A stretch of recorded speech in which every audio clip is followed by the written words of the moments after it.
virtual, ¿sí? ¿La cuarta integrante del día? Sí, ¿De sí, la mesa? el primer entrevistado para sumarse al equipo. Muy bien. Buenas noches, Guillermo. ¿Cómo estás? Te habla Tony. ¿Qué tal, Tony? Buenas noches. Hola, buenas noches. Muchas gracias. Muchas gracias por aceptar esta De nada. propuesta, ¿sí? Bueno, básicamente, como veníamos charlando acá con las personas que estamos hoy en el programa, ¿sí? Lo tenemos a Martín Benítez, profesor y licenciado en Historia, y sobre todo un amigo, sí. Y a Ramiro, también un invitado que vino hoy a sumar su voz en forma presencial. Profesor también. Profesor de Historia. Hoy es una mesa de profesores. Sí. Esperemos que te sientas a gusto y entre colegas, digamos. Claro. Sí, muchas gracias. Acabo de llegar porque justamente estuve dando clases hasta hace un minuto y alcancé a escuchar lo que estaban charlando recién. Sí, bueno, planteamos esto, dar a conocer un poquitito, con la experiencia también que ha tenido cada uno, Sí. ¿qué es lo que el profesor hace en este ambiente tan lindo que es el ambiente educativo y que desde afuera no se ve del todo? Claro, tal cual. Sí. ¿Qué pensás acerca de eso para comenzar la charla? Bien. Quisiera, digamos, ponerme en contexto. Yo Sí. no soy de la línea de historia, pero sí soy del profesorado. Es el profesorado en física y en química. Y me gusta marcar esa diferencia, que no soy físico y no soy químico. Soy profesor en física y profesor en química. Porque Bien. una de las características que suele generar un reduccionismo bastante importante es pensar que un docente de ciencias es una persona que no consiguió trabajo en la industria. Y a veces no es así. Yo doy fe que a mí siempre me interesó la docencia y seguí esa carrera específicamente. Así que cuando hablan estaban comentando el tema de anoté algunas cosas que me parecieron súper interesantes. Bien. El tema de la planificación, por ejemplo, hay que mencionar también que uno planifica y si tiene 3 colegios, aunque tenga el mismo curso, muchas veces por cuestiones directivas tiene que generar 3 planificaciones parecidas, pero no iguales.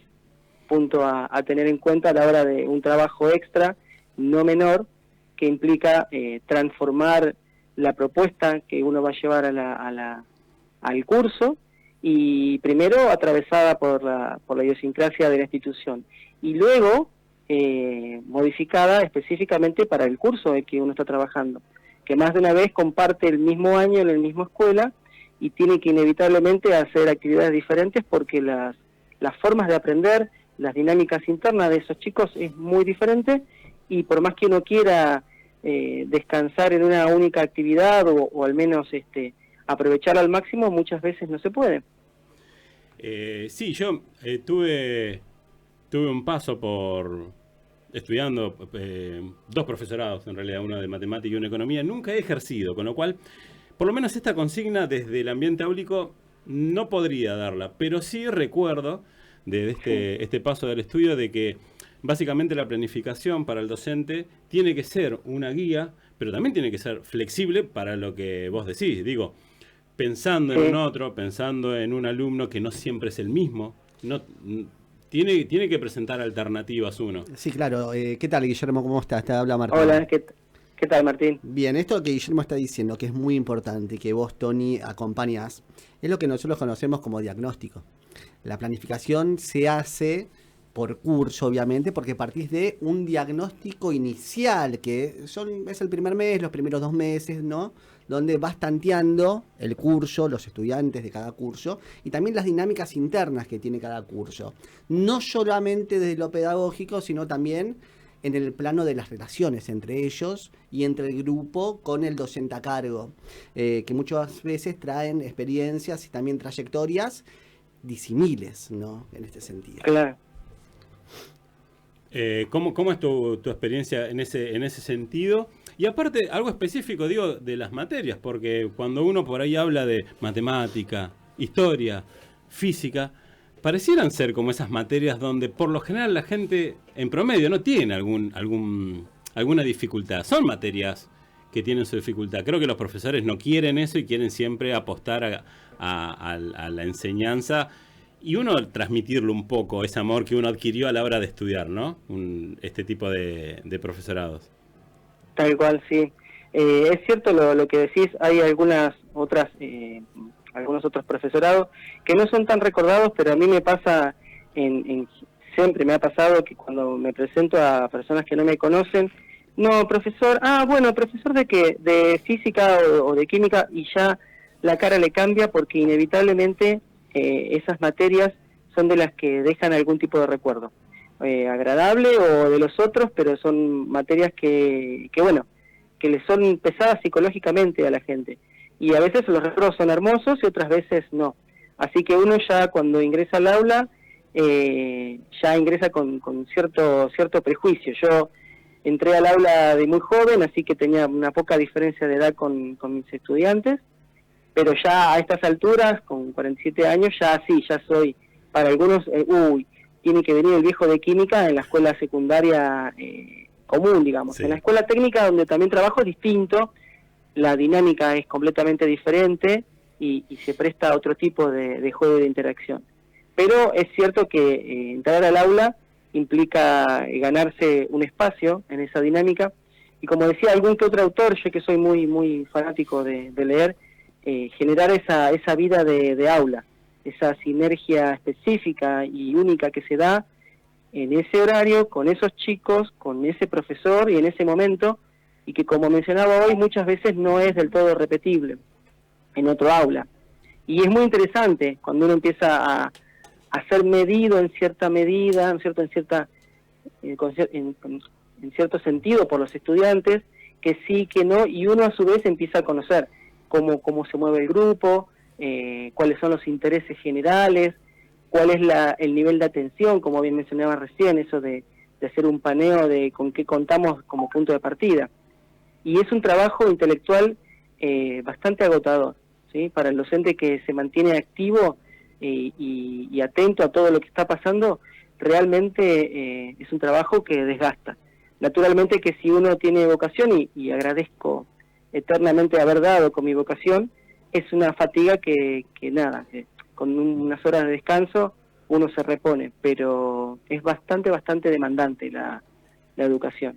Yo voy a hacer una reflexión, vamos a ver acá si concuerdan o no, pero bueno, desde mi experiencia también, mi poca experiencia, pero este cansancio que vos decís y en esta búsqueda de alternativas, de adaptabilidad a los chicos, también es una forma también de entender que ellos son importantes, que no son solamente un número que uno no va a cumplir un horario y se va y se desentiende. Y también hay un amor a la disciplina.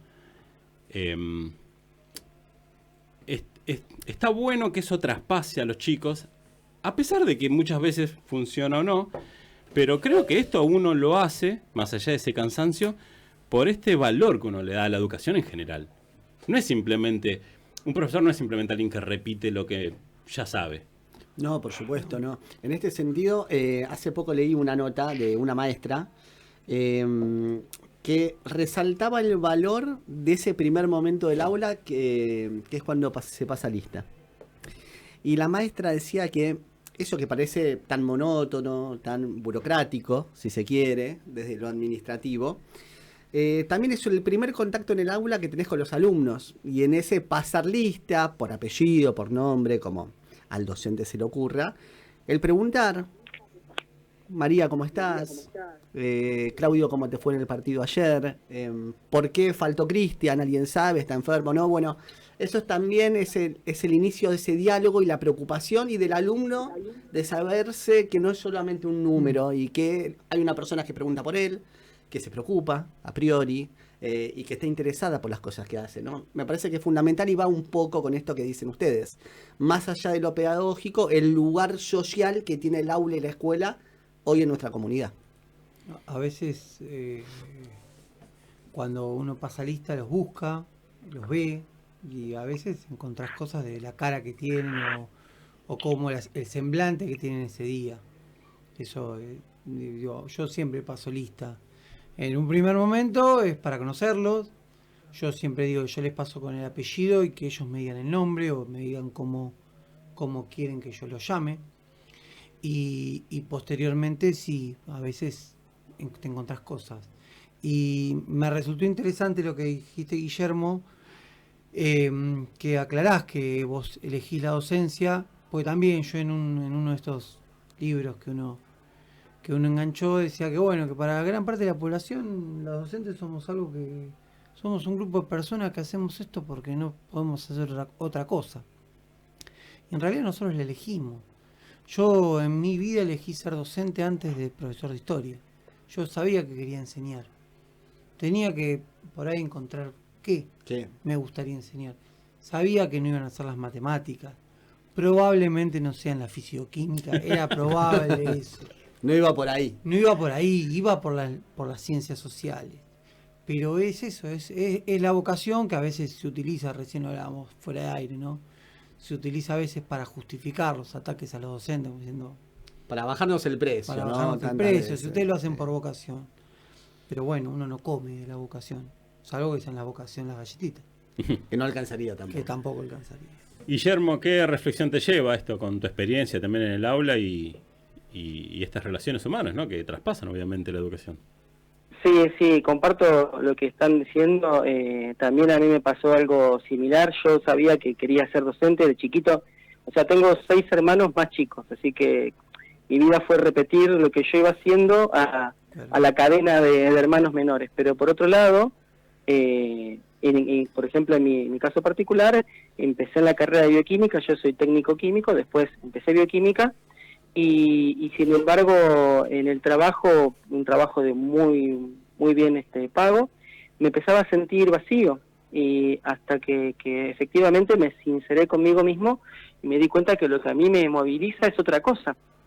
Y fue bastante fuerte cambiar completamente el chip de mi forma de aprender, porque ya tenía formación en ciencias exactas, y pasarme al profesorado fue un vuelo radicalmente distinto, porque las formas de leer, de aprender y de conectar son muy diferentes. Y trayendo un poquito una contraparte a esta palabra que se está mencionando mucho, que es muy interesante y es importantísima, que es la vocación, yo quisiera agregar profesionalidad también, porque en este sentido de generar un valor al cargo de profesor, y como bien mencionaban, el dicho popular de que el profesor es una persona que no consiguió trabajo en otro lugar o en otra actividad, hay que ser profesionales y hay que pedirle al docente que dé lo que le corresponda como profesional, ¿sí? Porque me ha pasado también el otro punto de vista, de verlo como la señorita maestra, como Jacinta Pichimahuida. Ustedes acordarán esa vieja serie de los 60, 70, donde ser docente era entregar el alma, entregar la sangre, entregar la vida, una abnegación total por los pichones, y la verdad es que se entrega mucho porque uno lo hace con pasión, pero lo hace con profesionalidad.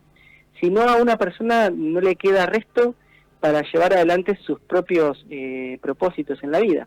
Entonces, hay que formarse y hay que entregar lo que corresponde de la mejor manera posible, ser siempre ecléctico, teórico, y no casarse con una línea, sino de ir aprendiendo todo lo que se puede, con el fin de alcanzar a ese estudiante, que son decenas. En mi caso yo tengo cientos de estudiantes, desde 14 años hasta 50 años, y tratar de impactar de la forma más efectiva posible en esa otra persona que tiene todo un mundo interno, y yo le acerco algo para ver si puede generar aprendizaje. Es muy complejo y muy interesante, y rescato esto de la profesionalidad porque me pasa con pares, docentes, de que dicen, por ejemplo, bueno, yo en el resto de mi tiempo que no doy clase en la universidad hago ciencia. Ajá. Y entonces se entiende en un contexto universitario que ciencia es la ciencia dura. Y la misma universidad muchas veces no valora y no respeta, Guillermo, los doctorados que hay en Guillermo, ciencias de la educación. Te interrumpo un segundito, ahora continuamos con el concepto, simplemente para hacerle un aviso a nuestros oyentes de que ahora a las 21 comienza una cadena nacional. Quienes nos escuchen por medio de la sintonía de la radio van a escuchar la cadena nacional como corresponde por medio de difusión, pero nosotros seguimos con el programa, ¿sí? Era eso nada más, así ya Bien. nuestros oyentes están avisados. En el canal de YouTube seguimos. Continuamos Nosotros sin pueden ningún tipo de escucharnos por problema, ahí. ¿sí? Bueno, continuamos, Bien, bien. Guillermo, con la reflexión. Bien, bien, perfecto. No, justo estaba cerrando con esta idea de que incluso dentro de pares, no sé, muchas veces no se toma la docencia como una profesión en sí. Bueno, está bien. Sí, adhiero totalmente. Sí, Un compa- uno lo vive, siempre un tiene... un compañero nuestro, de profesión de largos años, de un colegio que compartimos, siempre remarca esto. Nosotros somos profesionales de la educación. Y es verdad, y Claro. es así, ¿no? Y todos los días, no es que unos hacen, ¿no?, lo que es el profesorado, o esto del rol del profesor o del maestro, y otros hacen ciencia. No, nosotros acercamos la ciencia a nuestros alumnos de la manera más profesional que podemos y como estamos formados y capacitados, por ende. Bien. Ah, ¿se cortó? No, yo estoy escuchando. Hola. Hola, ¿Estás ahí? sí. ¿Me escuchan? Estamos al aire. Estamos al aire. Guillermo, ¿nos Ah. escuchás? Sí, los escucho. Nosotros no lo escuchamos a Guillermo. No, Lo perdimos a Guillermo. A ver Ahora, si hay- sepan disculpar si es que están en el canal de YouTube unos minutitos y ya desperfectos técnicos. Es cuestión de superar la pequeños transición. desperfectos. Sí, hay que adaptarse. Ahí. Pero es súper interesante todo lo que Guillermo nos está contando y las experiencias de años de trayectoria. ¿Y desde dónde nos lo está contando?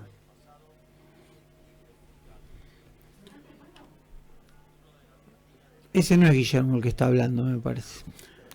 Que el pueblo A y ver, la ahí, política si estamos para la vuelta. Hola, ¿Estamos, Guillermo? ¿Nos escuchás hola, ahí?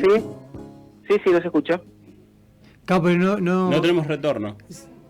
Claro, Claro. eso. Se escucha que está allá Ya del está, otro perdón lado si del estás vidrio. en línea ahora. A ver ahí. Ahora retomamos con el retorno. Te puedo hablar